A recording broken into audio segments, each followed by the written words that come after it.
And welcome back to another episode of Leyendas Productions. This is your host, Rusty, coming at you live from my living room. Today we're going to be going over Al Haymon. Although Al Haymon likes to stay outside of the spotlight, that doesn't mean we cannot investigate and look into who this person is, who Al Haymon is, how did he transition into boxing, who he is, where did he grow up. Hopefully, we get to answer a couple questions. For example, how did he transition into boxing?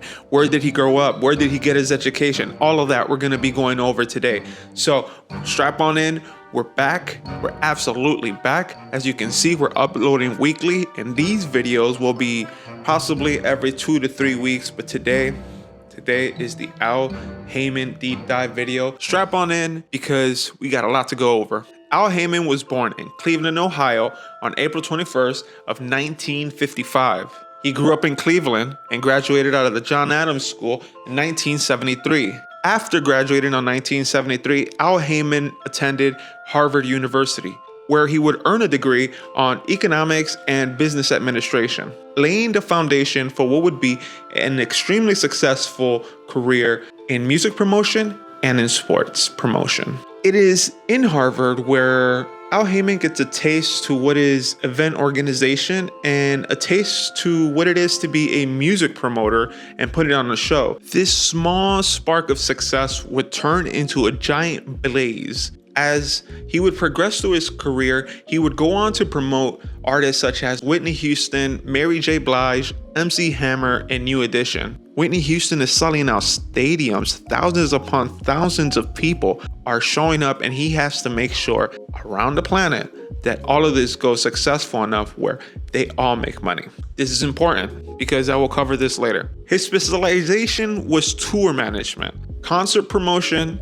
and making sure that the artists delivered on their word. He would also be a pioneer of dynamic pricing models for tickets, increasing profitability for artists, which is kind of interesting because this type of business acumen, this type of, this type of just knowledge to how to make more money or get more money out of an event would be something that would transition with him into boxing. Not only was he managing artists like Whitney Houston, MC Hammer, Michael Jackson, Eddie Murphy. In fact, he took Eddie Murphy's dad under his wing and taught him the entire business side just so Eddie Murphy's dad could go on to manage Eddie's career so Eddie could employ more people within his family. Now, this is really cool because Al Haymon has always been a very supportive person when it comes to Black artists and Black entertainment and Black talent in general. But in these days, Eddie Murphy was the biggest ever. And to help his dad learn everything he learned throughout the years, that is super dope. And, that was really cool of Al Haymon showing Eddie Murphy that. And I actually found an article of Ebony magazine where Eddie Murphy actually in particular is talking about being thankful about Al Haymon teaching his dad the ropes so they can run a successful tour and business with Eddie Murphy. Having early success with the OJs and then, having success with like Whitney Houston, MC Hammer, Michael Jackson. That's what gave Budweiser the confidence to make Al Haymon the lead promoter to run the Budweiser Superfest, not for 1 year, but for multiple years, actually more than 5 years from what I could find online. Just imagine the logistical insight, the business acumen you collect from doing world tours, doing such massive tours where you take all of that with you to boxing. I believe he also did a Lil Wayne tour, so it wasn't like he wasn't getting opportunities there, right? It is believed because of his brother Bobby Haymon, Al Haymon decides that he wants to get into the business world of boxing, promoting boxers. Bobby Haymon actually fought against Sugar Ray Leonard and lost. Now, maybe in that rub with Sugar Ray, Bobby said, look, there's so much money to make here. But really what I think it was is that for Al Haymon, I believe it's probably a passion for him. And then being done with the whole music promotion thing, he wanted to take on another challenge. And, a place like boxing, which the only barrier is money. If you don't have money, if you don't have connections, then you can't make it as a boxing promoter. Other than that, it doesn't really matter what you do because look at the history of terrible people who have been promoters in this sport. Nonetheless, His first big name that he lands and starts to promote within the boxing world is Vernon Forrest. And check this video out. Trouble for a round and a half. Score Mosley 1,000 for Hart. Didn't give up. Kept trying to get back into the fight. But score Forrest 1,000 for technique and for. With Al Haymon as his manager, Vernon Forrest was able to secure a fight with Sugar Shane Mosley at the time when Sugar Shane Mosley was ranked #1 overall pound for pound. And really it would be Forrest's trust in Al Haymon's business acumen and his business savviness that would be the opportunity for Al Haymon to start his way into the boxing world. And as Al Haymon grew, so did his organization. It's very important to know that Al Haymon is not a promoter. Al Haymon is not a promoting entity in any capacity. He is actually an advisor and a manager. So, we're going to leave that up to Al Haymon and whatever he decides, and that's what we're going to go with. So, even though you and Louis DeCubas are the managers of record, Al Haymon has so much clout that you're deferring to him. He's done a great job for us. Everything that he said he's going to do, he delivers. And so, obviously we'll be involved in the decision making. There's no doubt about that. But at the end of the day, Al's been great to us, and we'll defer to him on that decision. Really, it's just a key partnership between the fighter and his manager. And then depending on what Al Haymon advises this fighter will move in a particular way and then operate with particular promotional entities. So it's not like he just belongs to Al Haymon and you could only work with these fighters or you could only work with these promotions. That is very important to make it a distinguished line there, because if that was the case, Al Haymon would be breaking the Ali Act. And that is really where his function lies. Now, that doesn't mean that all promoters are going to be cool with that, right? Mr. Advisor that prevented fights that should have been made from happening. Most promoters are not going to be okay with you only signing a 2-fight contract because they want an asset in which it can grow. They want to invest into a fighter, get them the right fights, and then they become the giant star that you were expecting and you start to make the real money. And then throughout the way, they're clearly making a lot more money than you are until you have enough popularity where you can negotiate in a sense and say, hey, I want a little bit more money depending on the relationship. I don't know. But Al Haymon puts a stop to all of that. This shifts the control from the promotional entity to the fighter. The fighter gets to control a lot more of how much they make. And in fact, it's not how much they make. It's more of like, how much are you charging? Because you're getting into smaller contracts. Now, what started happening when he started coming into the boxing range was that Al Haymon started to sign people to PBC, and PBC fighters only started fighting each other. And that's when the problems started to come in for Al Haymon, and entities like Golden Boy Promotions and Top Rank started to file lawsuits against him because the Cold War within boxing started to kick off. If you guys don't remember, the Cold War in boxing was when only certain promotional companies would fight each other, and PBC fighters would only fight PBC fighters, or maybe Tom Brown Promotions or something like that. And Tom Brown Promotion is pretty much the de facto promotional company that Al Haymon uses. This is important because these fighters are signed to Al Haymon only, not to any promotional company. And then they just use Tom Brown and Tom Brown's logistical access, Tom Brown's promotional prowess per se, and abilities to promote the fight for them. And then if another opportunity ceases to arise, Al Haymon can then negotiate for possibly more money for the fighter. More money for the fighter means more money for Al Haymon, which means less money for the promoter. And that's where Al Haymon committed a cardinal sin within this industry, taking money from the pocket of promoters and putting it in his pocket and boxers' pockets. Now, but really the devil's in the details. The detail is that Al Haymon comes in between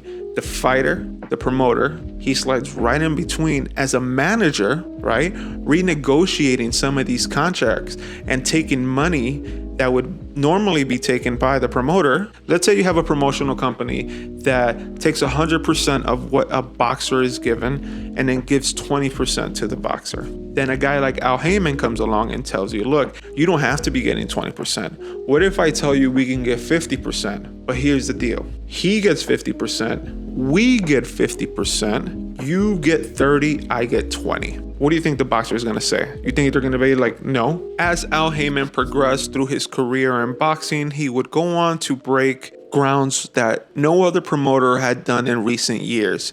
He started to take PBC into the mainstream, securing partnerships with Showtime, Fox, NBC, and multi-million-dollar deals with ESPN. What Al Haymon was doing is buying those slots so other promoters did not have the opportunity to feature their fighters, and instead he would put on fights with only fighters that he would manage. Remember, he's only managing these people, and Tom Brown Promotion is a promoter, but none of these people are, let's say, with Al Haymon Promotions or anything like that. Now that would come on later on, but at the time they launched in 2015, and by 2019, around that age, Al Haymon already had about 200 fighters signed to his name, all of them thanking him, all of them thinking that Al Haymon was going to make him more money than any other promoter. I give him advice. If I was saying your contract, sign that shit.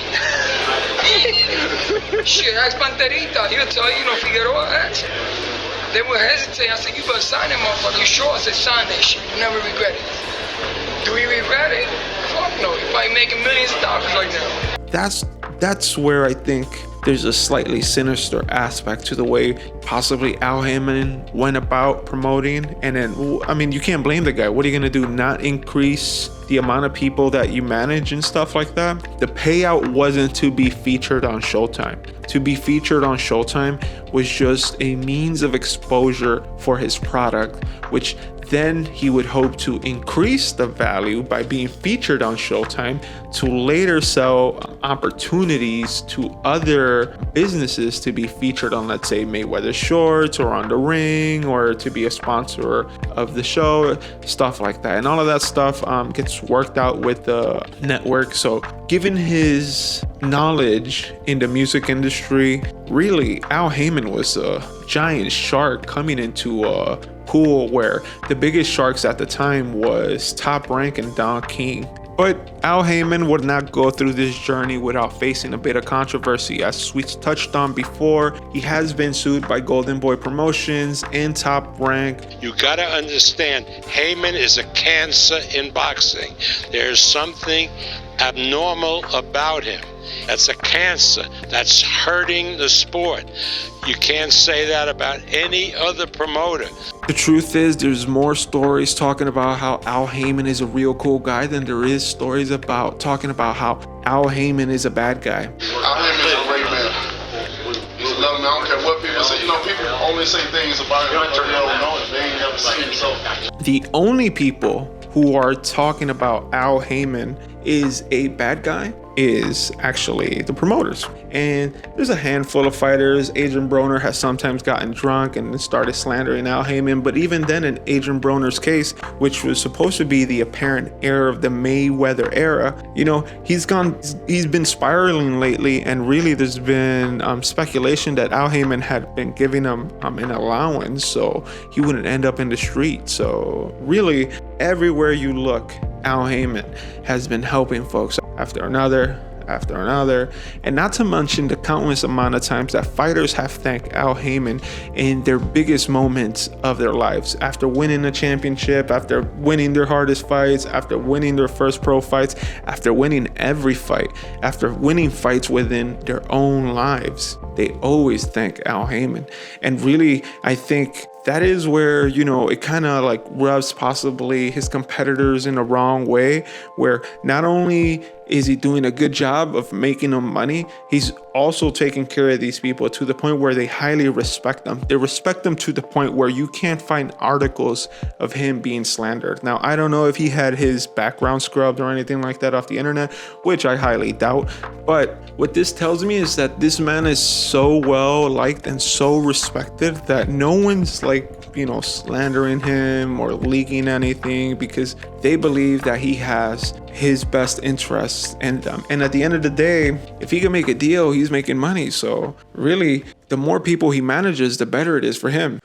So in the end, what are we left with? A canvas of a man who had conquered the highest pinnacles of the musical promotional world, where he went from promoting local shows in college all the way to promoting worldwide tours and festivals upon thousands and thousands of people. This man has impacted so many lives throughout his life that it's incredible. Think about it. The Budweiser Fest, the countless shows and artist tours that he managed, the countless boxing fights he's been involved with. Al Haymon has been responsible for memorable moments in people's lives more than what we can even count. Al Haymon is a ruthless businessman who is an innovator and disruptor who is ready to take on even titans of an industry. And really what I'm left with is more questions than answers after making this episode. I really want to know, why really did he want to go into boxing? Why does he still go into boxing? Another question I have for people and for the boxing community is, why is it when Al Haymon tried to make PBC and the PBC Boxing League, etc., and try to do all of this, was it received as a guy who's trying to monopolize and kill the sport? But when Turkey al-Sheikh comes in with all of this sheikh money and all this Middle Eastern oil money, the boxing community embraces it as a savior. When Al Haymon was doing this back in 2015, 2020, no one said, hey, just bend the knee, sign up with Al Haymon so we can create the best fights. Because at the end of the day, if you were a fan, that's what you wanted in those times. These were times where if Golden Boy and Top Rank, remember Golden Boy, Top Rank, and PBC's fighters would not fight each other. And it wasn't until I think it was Golden Boy and then Top Rank started fighting each other. And then, and only then, did they start to branch off with other promotionals. Then there was all the smaller promotional entities, which always have fighters coming up, always have talent, which, are essential for bigger companies like PBC, Golden Boy, and Top Rank, because they provide talent and they provide other, pretty much fodder to a fire, pretty much. But sometimes they get lucky and they bring an absolute dynamite to this fire and boom. But anyways, that is what I'm left with. Lots of questions for Al Haymon, lots of questions for you in particular. So make sure you like to share, subscribe. Let me know what you thought. Let me know what you think of Al Haymon. Did I change your opinion on him? Did I shine a little bit of light on him? Was I able to bring some details that you didn't know of him? And really, I want you to ask, why was it not cool for Al Haymon to do what he was doing with PBC when really it is what Turkey wants to do, only with more money? And really, I don't even think the product's better. Go look at some of those PBC promotions. It felt like you were looking at a video game, where Rite of Season really feels like a really overdone show, really like an overdone product. We don't need that many concerts. We don't need that many anthems. I don't need to see this guy in the middle of the ring, but I digress. I like the fights he's putting on, but I don't necessarily, whatever. That's another episode. But that's pretty much it for the Al Haymon episode. I hope you like this. I hope that you subscribe. I hope that you learned a little bit here. And really, what I'm looking for, if you see this and you don't believe me, the Ebony magazine of 1994, Ebony Men, has an interview of Al Haymon. I'm trying to find this magazine. I wasn't able to find a digital copy of it. So when I'm back in Chicago or possibly in the downtown San Diego, I'll try to find it, but I have a suspicion that somewhere in the South or in Cleveland, there's possibly a copy. If you have a copy, if you know where I can get a copy, let me know, and then maybe I can make more of this episode. But again, I am your host, Rusty, and this has been another episode of Deep Dive, exposing Al Haymon / not really exposing, but got you to click. And make sure you like, share, subscribe, send to your friends. This has been your host, Rusty. Peace. Wait. You guys want to see Canelo? Chorizo. Peace.